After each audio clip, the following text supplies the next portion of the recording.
Look, brothers and sisters, I got upset the other day because I was watching the TV and I saw this massacre unfolding in Gaza with the Palestinian people. And you know, I was reflecting, beloved. I was trying to rack my brains. I was thinking to myself, what other people do you know on the planet who could shoot people from 300 meters away between a wall and a no man's land and justify that by saying they were attacking us? They were going to come over the fence. You can't get over the fence. You can't get through it. You can't get round it. If you throw a Molotov cocktail over it, it lands in waste ground. It don't touch nobody. The distance is too great. No, there's no man on the planet that can throw anything that far. The people are in occupied territory, occupied by the Israelis. They're like they call it an open prison, and it's illegal. It's unlawful. That's the real term.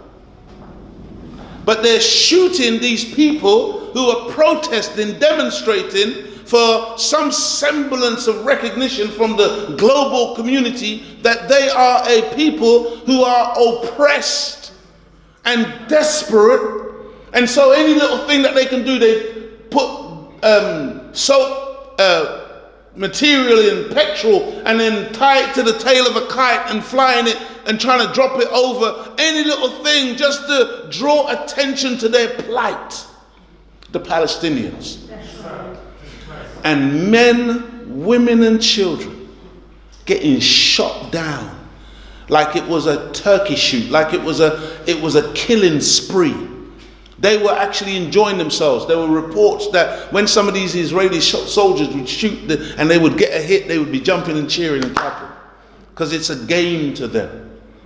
It's fun and games. The Palestinians have been so dehumanized that this is fun and games to them. Look, brothers and sisters, I heard one time some Pan-Africanist brothers and sisters who were basically dismissing the Palestinian situation. What are those Arabs ever done for us? We don't give a damn about them, blah, blah, blah, blah, blah, blah, whatever. And anyway, the Muslims enslaved black people, and I said, you know what? Let me tell you something, beloved. See, injustice is injustice. And if we think that we can look at them and say, yeah, they deserve it and whatever, then let me tell you something. What we're inviting onto our own selves. I don't care whether they supported us in our suffering or not. See, we got to recognize injustice wherever we see it. Doesn't matter to who it's happening.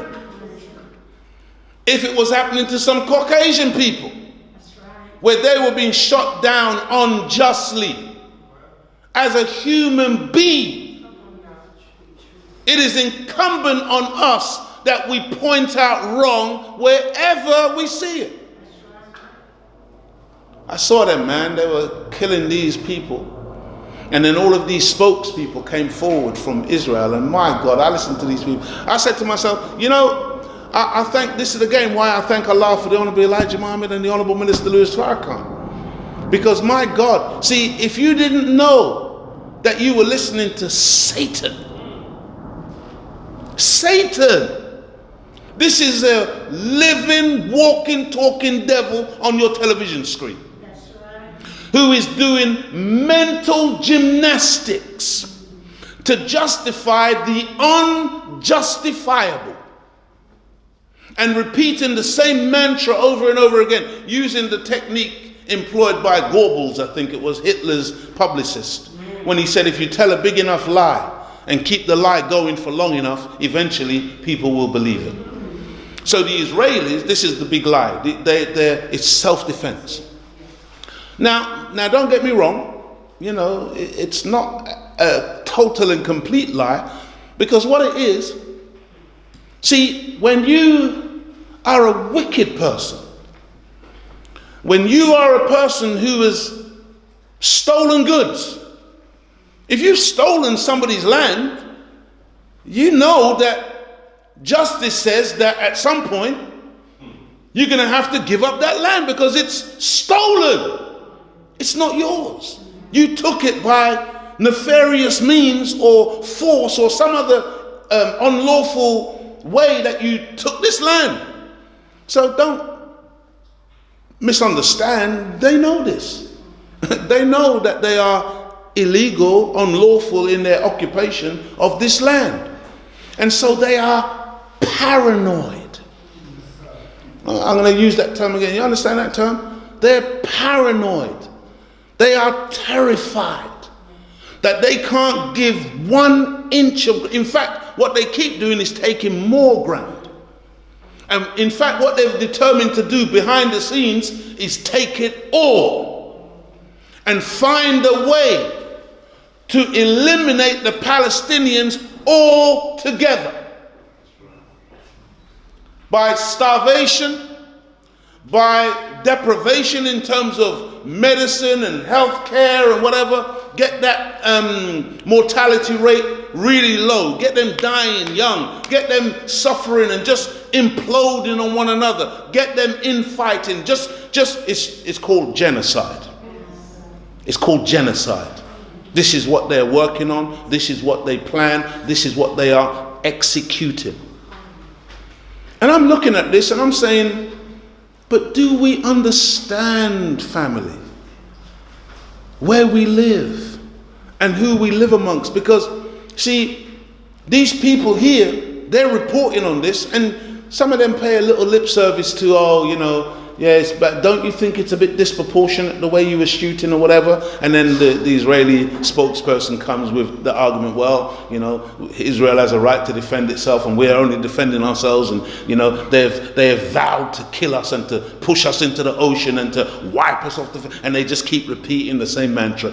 Yeah, and because these threats have been made, this justifies us killing men, women and children who are mostly unarmed, running towards a war that they have no chance of getting over. And even if they got over the war, as a civilized nation, you would detain them and lock them up. You don't shoot somebody with live ammunition. Come on, beloved family. But I'm watching this because I know there's a scripture that says what you see afar off will soon be at your door. See, because some of us, we kind of like get happy, like, oh, well, it's happening over there. But there's a relationship between over there and here. Right. And when you see the level of justification being used in the news media, it's not news media, it's propaganda. But when you see the way in which they justify and how quickly it leaves the news cycle, disappears, and it's taken over by a wedding. This is wickedness on an unparalleled level. Now, let me say this to you, beloved family. A lot of people still don't believe that the white man is the devil. A lot of people don't believe it. The vast majority of people on the planet, some people have an inkling, some people know, because they've experienced him and they've been seeing it now in Africa and other parts. But even in Africa and other parts, a lot of our people, they don't believe it. Now, when Allah determined that he was going to punish Sodom and Gomorrah for their evil doing, which at that time and in that place was primarily homosexuality, men falling down on men and women falling down on women, he told Abraham through his emissaries, through the angels, that he was going to destroy this place. And Abraham, we are taught that he was a soft-hearted prophet. He had a soft heart. He was a good man. And Abraham asked God, would you kill the good as well as the wicked? And so God didn't want Abraham to see him, the creator, the God, the God, as a wicked person. So in order to demonstrate to Abraham that he's not a wicked God, and that what he's proposing to do is actually justified, he told Abraham to go into Sodom and Gomorrah and find some good people. Find me 50 good people. And if you can find me 50, I'll spare them. I'll spare the whole city. He went, he couldn't. He came back. He said, go back 40. Came back, go back 30. Go back 20. Go back 10. Eventually, he couldn't find 10. He said, go back and find one. If you can find one, I will spare the whole city. See, what was God doing? He was allowing Abraham to see for himself that there is no good in these people. And I'm telling you, beloved family, those of you doubters, the enemy is going to prove to you that he is the devil. This is what you're going to see unfold more and more and more. And it's going to be more and more in your face. And sadly and unfortunately, some of you are going to be directly affected. Because some of the evil is going to be done to you and your family. Because he does not care. There is no love in this man. He is demonic by nature. And this type of evil doing, this type of killing, I mean, you know, they've done worse than that before with the bombings of Gaza. This is in a sense, even though, because there's, I think, over 8,000 were wounded. So that's 8,000 potentially who could have been or should have been dead. They were shot, but they survived. And hundreds died. But my point is this, beloved. This behavior, the Honorable Minister Louis Farrakhan said it like this, and he was talking at the time when Israel was 60 years old. Now they're 70 years old. The minister says that they have never known peace, and they never will know peace. There is no peace for the wicked. And I'm telling you, beloved, if you could see the way they live in Israel, I mean, I'm talking about luxurious lifestyle. Some of these Israelis on beaches and cafes. And I mean, it's beautiful, man. They've made themselves a real paradise there. While other people suffer. And they don't give a damn about the suffering. I think it was Brother Alvin, when he was up here, he mentioned the fact that there are certain Israelis, I think they call them left-wing Israelis, left-wing Jews, who are protesting and burning the flag because they're not into Zionism.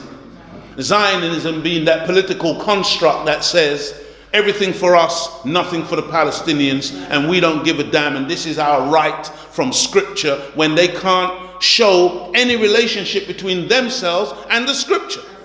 Because they're people who converted to Judaism from a place in the Caucasus Mountains, Karzea. They are what's called Ashkenazi Jews. They are Europeans. They're not even Semitic people. They are not Semitic. But they're the ones that you'll hear constantly, anti-Semitism, anti-Semitism. No. For us to be anti-Semitic means that we have to be against the Palestinians. They're Semitic people. Arabs are Semitic people. The word Semitic simply means a mixture of two people. They are mixed, black and white. And we are the original of all of them.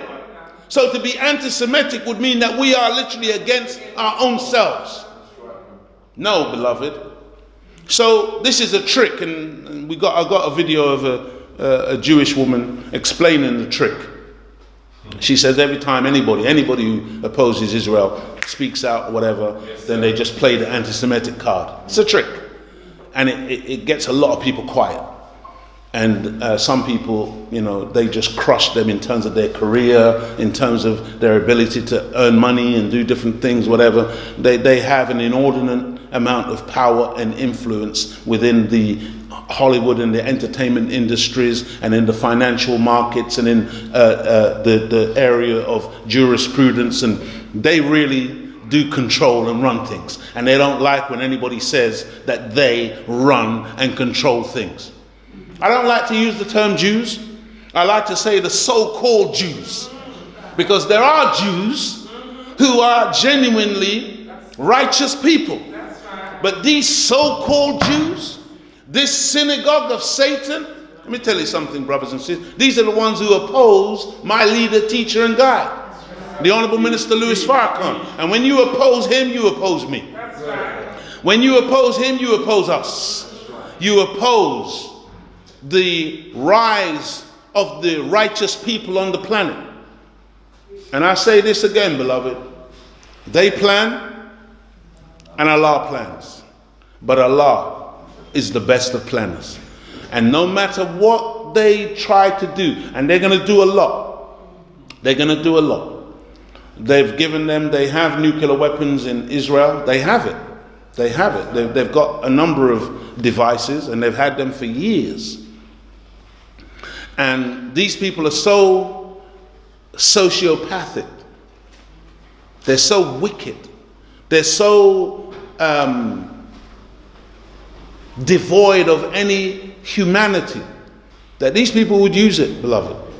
They would use the nuclear weapon because that's how paranoid and crazy they are, that they're going to be deprived of this power that they're constantly seeking, this autonomy in the Middle East, where they want to rule over the indigenous people there, even though themselves they are foreign interlopers.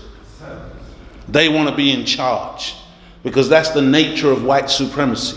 Wherever they go on the planet, they've got to subdue the indigenous and run everything. And even if they can't run it from the geographical area, then they want to run it via remote control using puppets and paid and bought for politicians.